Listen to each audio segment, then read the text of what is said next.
ভিভিয়া ব্লগলৈ স্বাগত জনাইছোঁ। আজি পাপাই মানে হেৰি মুখ ধুই আহোঁতে মানে চৰাইটাই গাতে পৰিলে মানে এতিয়া এৰিয়ে নিদিয়ে।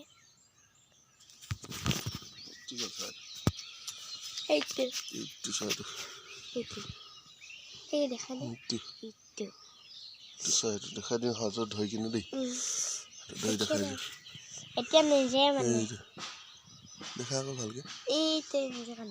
ইমান ধুনীয়া চৰাই ন কালাৰটো চাওক আপোনালোকে কালাৰটো ইয়াৰ কালাৰটো ইমান সুন্দৰ ৰাতিপুৱাই মনটো ভাল লাগি গ'ল একেবাৰে কান্ধত পৰিলে কালাৰটো চাওক কালাৰ কি সুন্দৰ চৰাই আমি কিন্তু নামটো জনা নাই কিন্তু আপোনালোকে জানে যদি ক'বচোন কমেণ্টত কৈ দিয়া এইটো নাহৰ গছৰ পৰা পৰিলে নাহৰ গছ ঘৰৰ বাৰীত আছে এইটো কালাৰ আৰু কি কৈ দিয়া তোমাৰ ভিডিঅ'ত কৈ দিয়া মোৰ ভিডিঅ'টো লাইক কৰিব শ্বেয়াৰ কৰিব ওচৰত থকা বেল আইকনটো বজাই দিব ছাবস্ক্ৰাইবো কৰি দিওঁ ধন্যবাদ।